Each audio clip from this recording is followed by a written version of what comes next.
Okay, action. All right, so last time we were looking at, we got into stochastic processes, and you know, the most important example probably is Brownian motion. And I won't repeat it all, but it's Gaussian for each time t. It's jointly Gaussian, so if you took a bunch of time points, t1, t2, t3, this would be, they'd have a joint Gaussian distribution. So there'd be a covariance matrix and all that. Why would I write this down like this? I mean, this is not special to Gaussian processes. You sum a telescoping series, you get it yourself, right? So why would I write this down?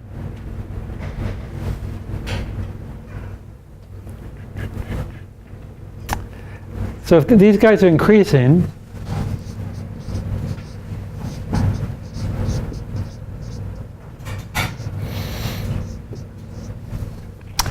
what's special about this sum for Brownian motion?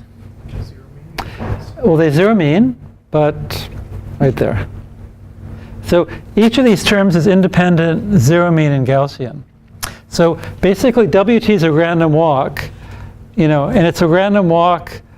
I can make n as large as I want and get a random walk of really small Gaussian random variables. And that's how we generated it, right? We took a random walk and we scaled it a certain way and got this as a limit. But the limit can be represented as a random walk on finer and finer timescales. I just want you to keep in your brain that this is like a continuous time version of a random walk, a sum of independent increments. And so it's a building block. Like I said, it doesn't exist. Nobody's seen a Brownian motion. But I always say F is not equal to MA. It's a model. It's a model. Forget it. I won't get into that now. But everything's a model. Nothing's real. That's a perfect thing to say on Valentine's Day, right? Oh. I mean, in terms of everything's I think there was this discussion about this, that everything is a hallucination. That's what I mean to say. And this is more of a hallucination than anything at all. So it's a model of white noise, but not W, but it's quote-unquote derivative. So we want to make sense of SDEs.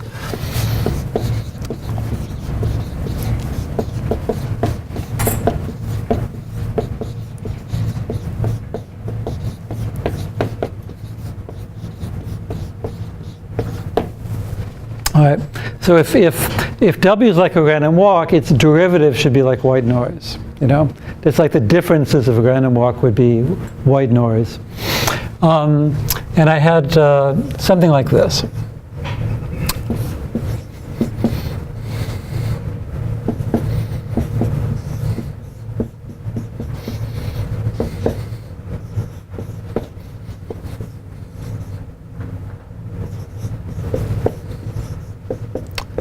All right, so this doesn't make sense because Brownian motion is nowhere differentiable, but what I want to do in today's lecture is make sense of this, and I'm spending more time than I ever have before in a way, and I don't know why, it's just convenient. It's like I don't want to spend half a lecture on this and half a lecture on Poisson processes, so let's spend more time on this, and it's useful, it practices some ideas. So there's two approaches to this.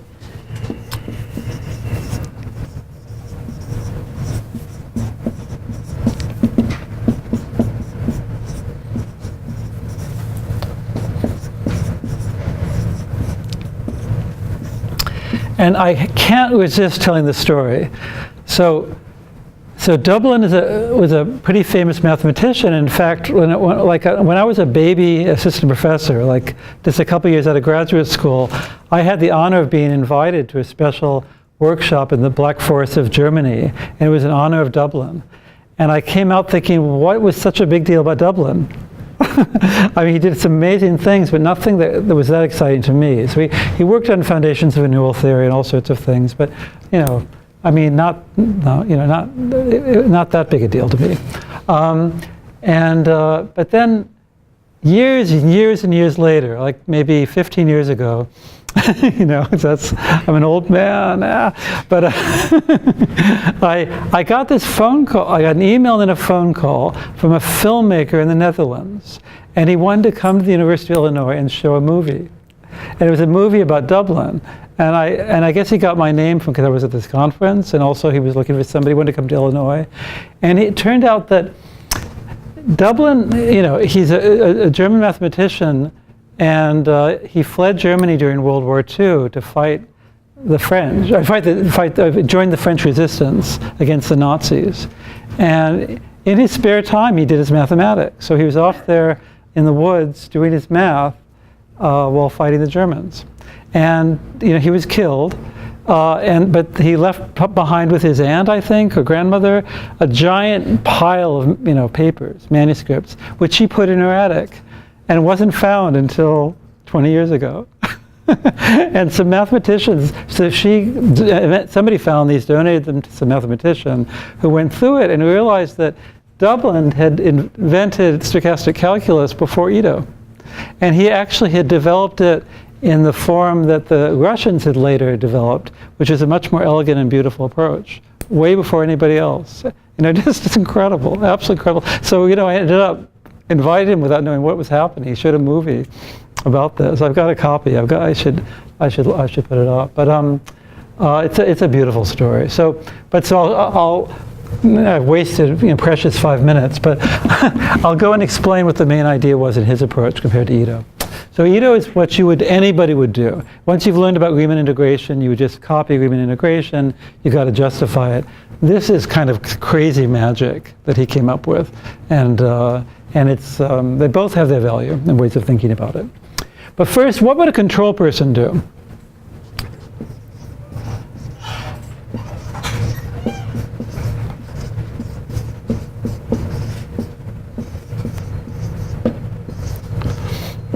So I mentioned last time that if you were coming from the control background, you'd say, what's the big deal? We're not differentiating anything. We're passing something through a low-pass filter. This is a differential equation, which has relative degree 0. You've got a derivative on the left-hand side, but a derivative on the right-hand side. So you're really filtering WT, So there's no differentiation going on. If you have a relative degree 1 linear system, there's no differentiation going on. You can rewrite it in a way so there's no differentiation. Now, I don't know how to do that in general, but if we make the variance independent of x, it's trivial. So let's look at that special case.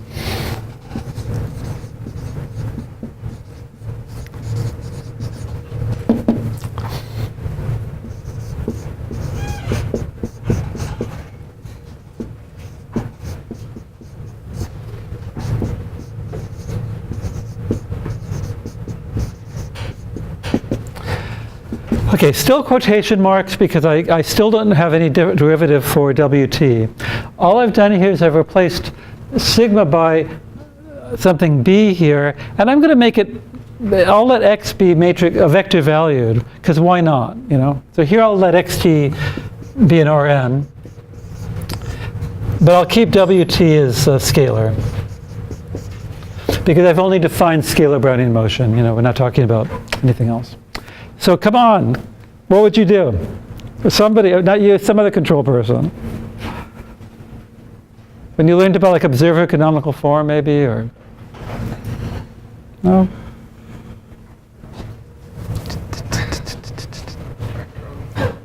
Just grab it and bring it to the left-hand side.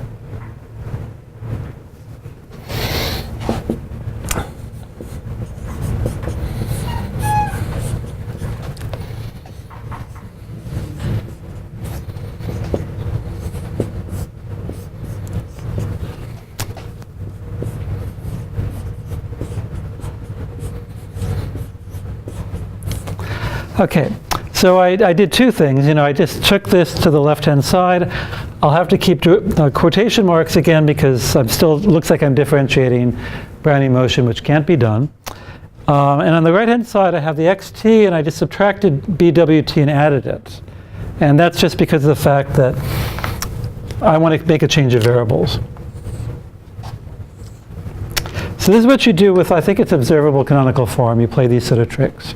You move things around and make changes. And so you just make a change of variables.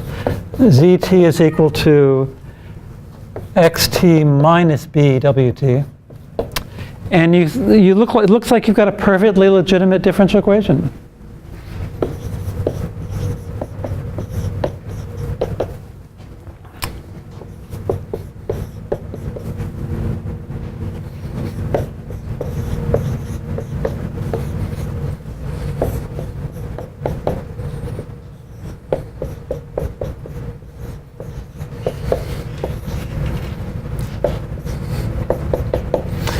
Happy face, done. So that's it. So if you've got a differential equation and the variance doesn't depend on time, you can just go through and make a change of variables, bring that to the left-hand side. And I've got z dot is a function of z and noise. And the state that I care about is z plus the noise. Done. All right? So why don't we do that in the beginning always? Well, I can't believe that I wasn't ever taught it this way, and I can't believe I've never taught it this way before, because it's like so crystal clear that nothing's being differentiated. It's not a big deal. All right? Now, this is too restrictive.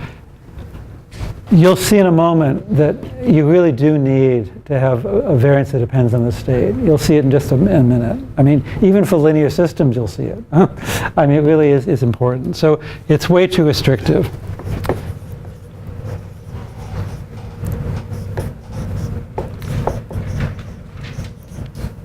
So I'm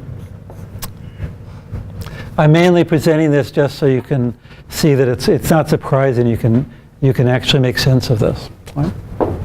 All right. Okay. So I'm going to go through this really quickly. So Ito is trivial. I'm not going to. I mean, it's not trivial at all. Justifying this is impossible. I can't do it. But you go back and you look at a discrete time approximation. So you just basically you take a partition of time.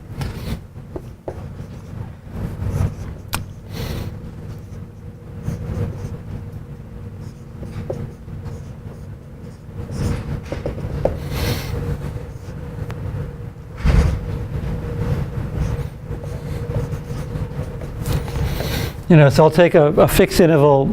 Well, yeah, who cares? I'm going to do this for any t, but I'm going to think about this, write this in integral form.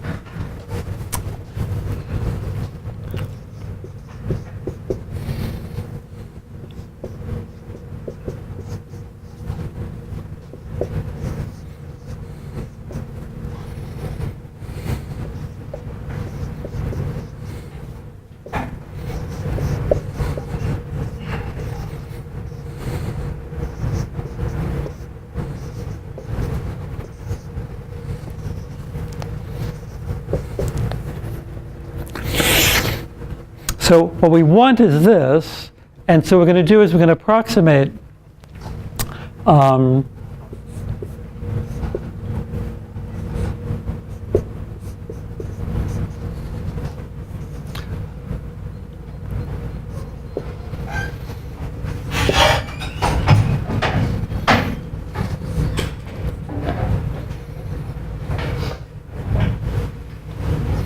actually, I'll just, yeah, sorry.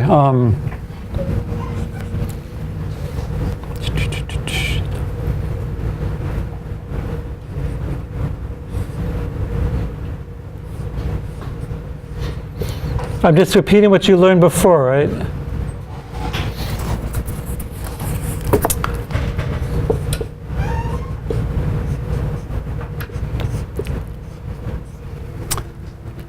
The only thing tricky is that I've got the sigma dw dt times dt, so I'm just going to call it dwt.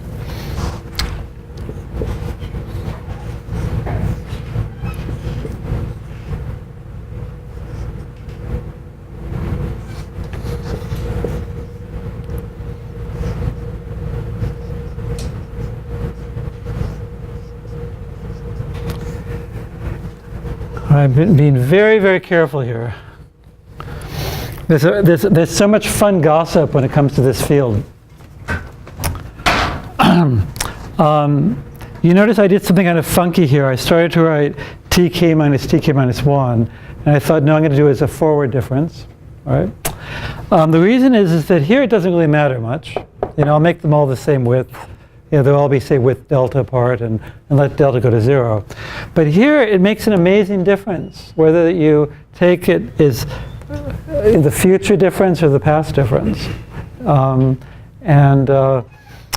Very, very, very quick gossip. This is the way Ito did it, and this is the way you get the most elegant theory. And then later on in the 50s and 60s, there's a theory of nonlinear filtering for these stochastic differential equations. And Stratonovich had a beautiful paper, but it was wrong. and Kushner, Harold Kushner at Brown fixed it, and he was famous for the nonlinear filter.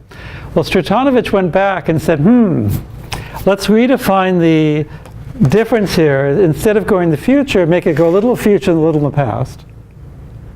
And if he changed the definition of the integral, his filter was right. So it really makes a difference whether this is the future or not. So that's why now it's called the Kushner-Stratanovich nonlinear filter. And the different versions depend on how you define these increments of noise. Isn't that crazy? It's crazy. So anyway, you take the limit and you show a limit exists in some form. You know.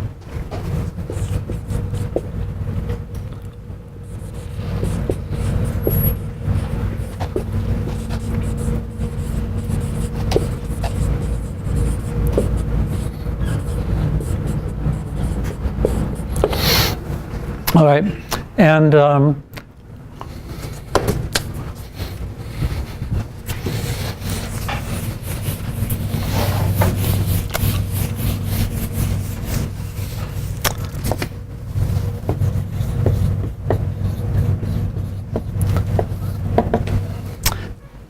a bit of notation, a bit of interpretation. So in the end, basically we don't write this. We write this as dW as the limit. So the notation is that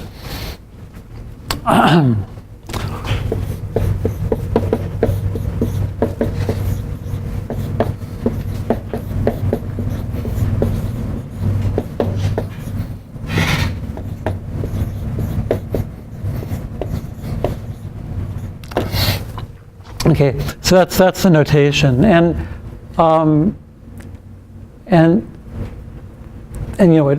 there's a huge course to prove that you can actually get a limit.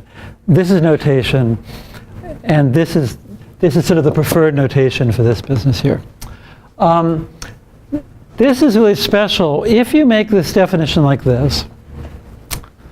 So if you take forward increments like this, notice that this noise is in the future. Brownian motion has independent increments. So this difference here is independent of this. Where these guys were defined, this is a recursion. I mean, once you know x hat tn, you know x hat tn plus 1 and so forth. We do this by induction. So this guy is a function of all the past w's, which is independent of any increment in the future. All right? And this is zero mean. So this term is zero mean. And so when you actually take the sum, it's zero mean. And when we take the limit, it preserves that zero mean property. And it's more than that. It turns out this is a martingale.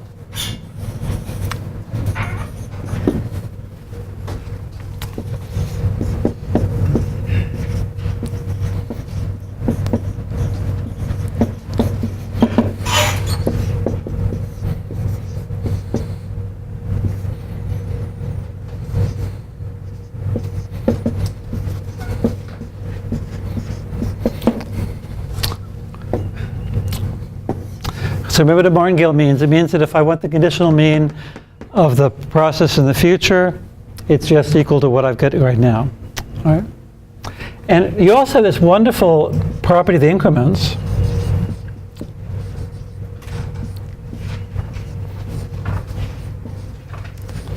Which you might be able to guess. Here's an increment. If I take the variance of this guy here, I'll get a sigma squared, and I'll get the variance of this. And what's the variance of this? I think I heard somebody say it.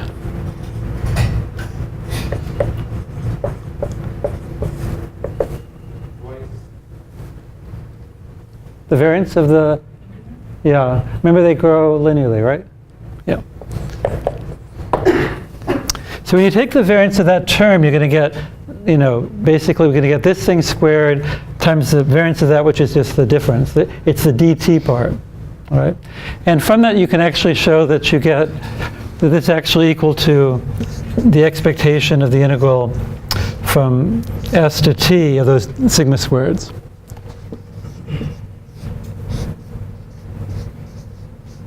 Again, given, how about ms? That's true. That's true. But remember, I defined martingales in terms of the entire past. So screw that. So the filtration of everything up till time s. And the same thing here. Okay, so that Fs is everything you observed up to time s. All right, is that kind of intuitive? I mean, you can show that these random variables, as k goes from 0 to n or whatever, they're uncorrelated, and their variances are given by sigma squared tk. All right. Yeah.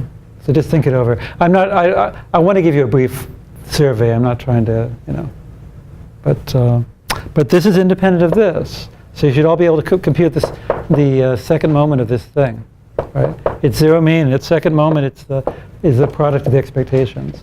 The only thing that's surprising here is that I can take conditional expectations and all that, but it's just a bit of work. All right.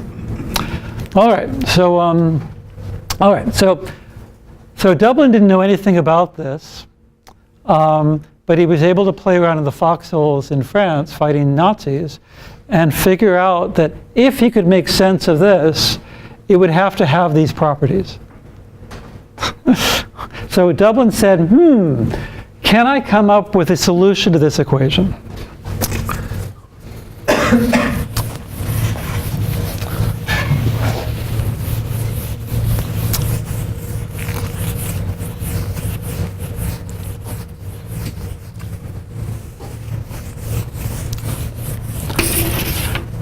Okay.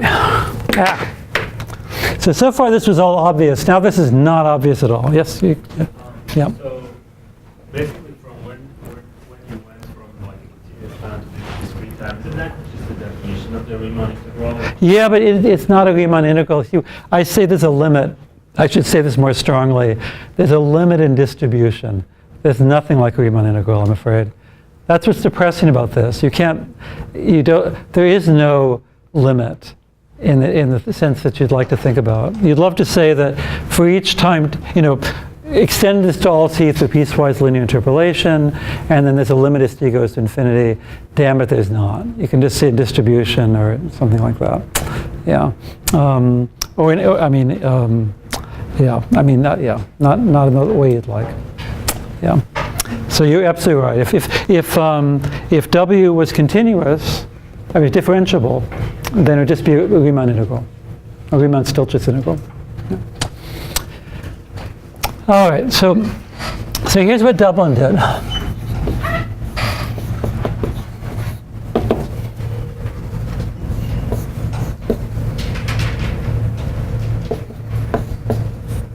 I'm just rewriting this again.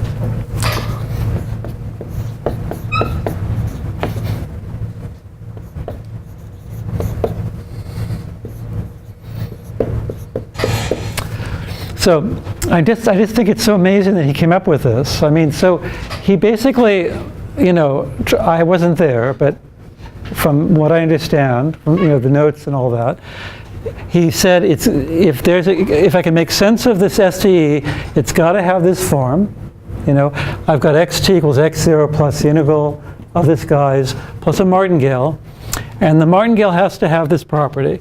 So basically, deduce that just by thinking about maybe this as well. Maybe he was thinking about the same way that Ida was, so, independently. And then he came up with a martingale that would solve that. So his martingale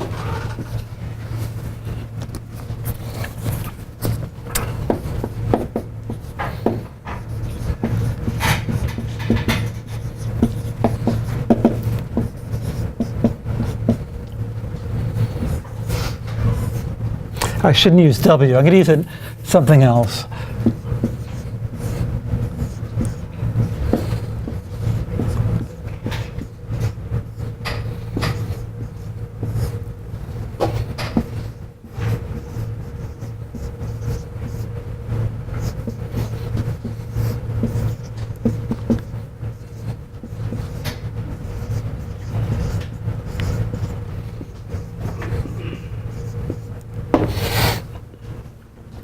So this is what he cooked up.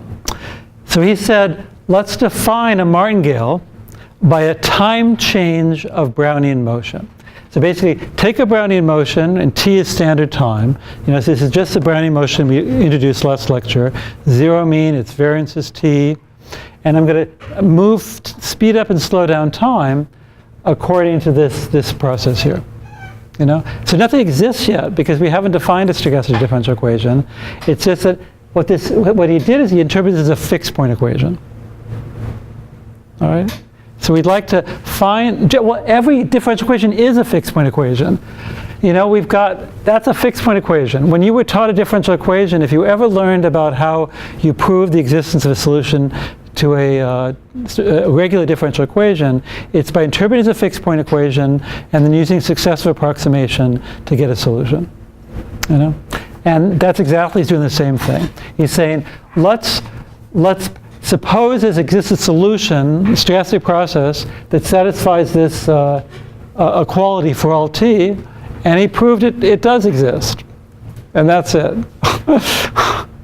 So he proved the existence of a fixed point, a solution to this equation. It's no different than, you want to find some solution, g of x equals 0. That can be hard, and you use successive approximation or something like that. This is just some crazy stochastic functional fixed point equation. And you can't use the standard methods of calculus again because b is a non-Lipschitz function. And normally in differential equations, you have Lipschitz functions. So you had to use different techniques. But he showed there's a solution.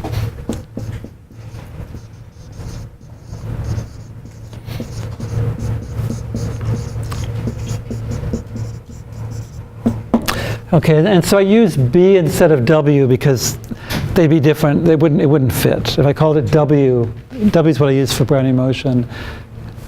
You wouldn't get this. The w here is related to b here. It's not the same thing. It'd be hard to explain. All right. Well, I mean, it's very, very hard to make it explicit how that's related to that, the w and the b. All right, so anyway, that's just how you think about it, and what a huge deal it was in the 40s and 50s and all to make sense of stochastic differential equations, and it was solved very quickly, and then applied like crazy in particular nonlinear filtering problems and control. All right, what next? What would you do next in a calculus course? Transform. Yeah, you take transforms. That's true. Absolutely.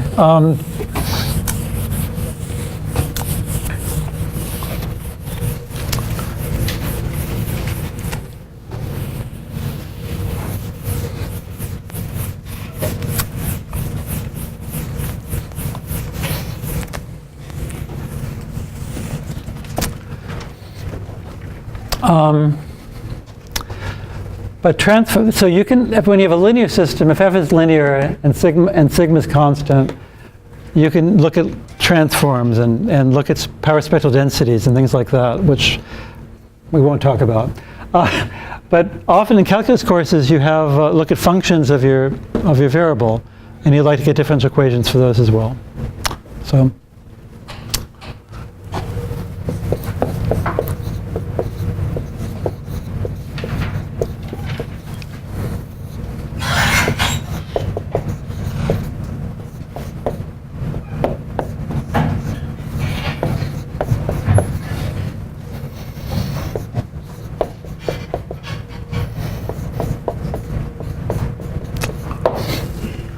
So I've got some function h which is going to be smooth, and I look at h of xt, and I want to find a stochastic differential equation for that.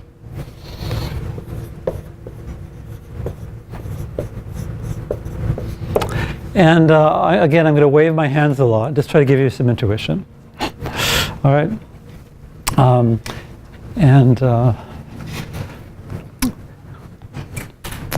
Yeah, so the details are a bit ugly, but the intuition is not at all. Yeah. So, so you can thank the camera crew for this part of the lecture. It was suggested I actually go through this, and then I realized it really is useful. So let's just do what Dublin would do, and think, just get some intuition.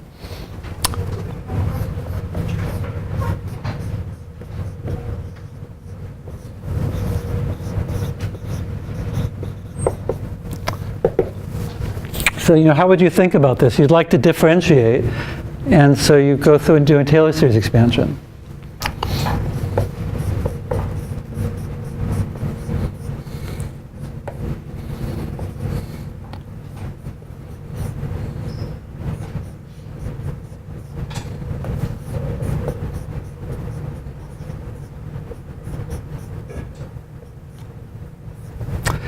Okay, so normally if you take a calculus course, this is what you'll do. You'll say that h of x of t plus delta is approximately h of x of t plus the derivative times the difference, right? But let's go one step further, and they could have done this in your calculus class.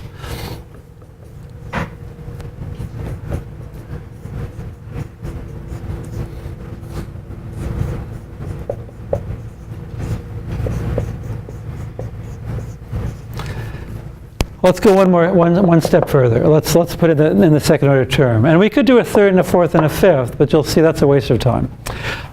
Why would you do that? It's right in your phase. It's right there.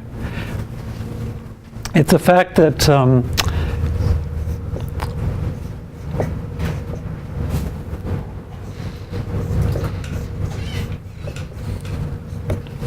that difference is something that's like a little delta term.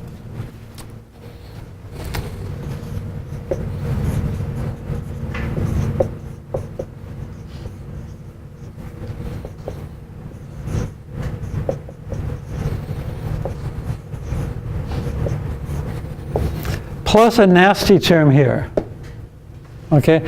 So this thing here is like, the big O notation, it's of order delta, It's roughly of order, well, yeah, it's an integral. We're smoothing things out. So this thing here is jumping around a lot, but it's continuous. And when you integrate a continuous function length delta, you'll get something of size delta, But this monster here, where's our martingale? This monster here has this W in it. It's like, what would it be like? Like, imagine if sigma, it's like maybe, we could approximate, let's fix that sigma guy. It's like sigma of xt times w of t plus delta minus w of t. We could accept that because if you believe that Ito magic, this was how you approximated the Ito differential equation. So you could imagine, sort of place an integral over a small domain by just fixing the variance, okay? And how big is that? Remember from last lecture? I don't expect you to, but anybody remember how big this is? Well, we did just write it down, actually.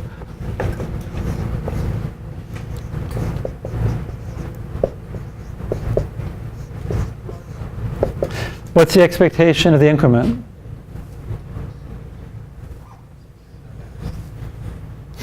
Okay, so basically the variance of an increment is the length of the time interval. And so the standard deviation is square root of that.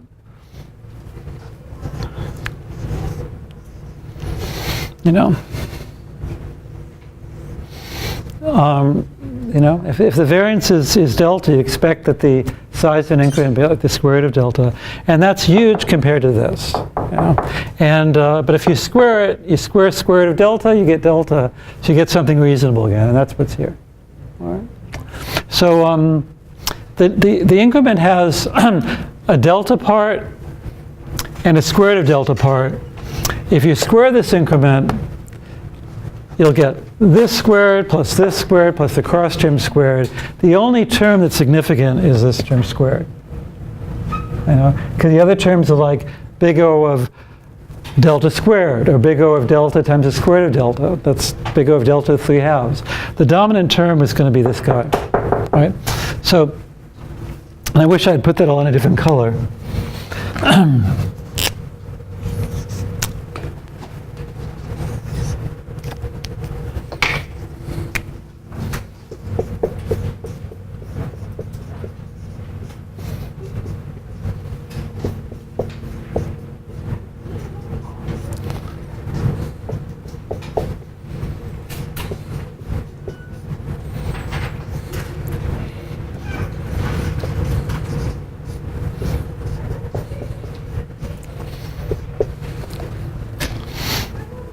1/2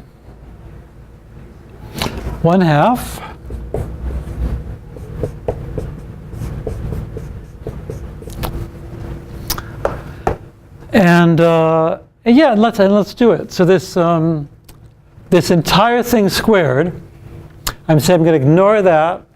It's a delta term. I squared, it's nothing. Cross term's nothing. It's only this martingale term squared that I care about, and that's giving me my sigma squared term times the noise squared.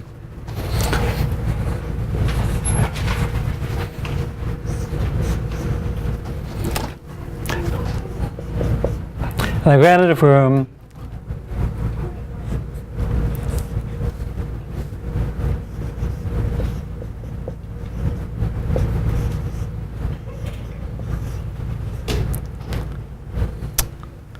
Okay, so there it is. So I hope you forgive me that I sometimes write x of t and I sometimes write the subscript, just, sorry. All right, but you see, are you all happy with that? I mean, it's not a proof, but I mean, you see my reasoning, right? Okay. Now, so I can't differentiate, but I can sum. Basically, I want a representation like this.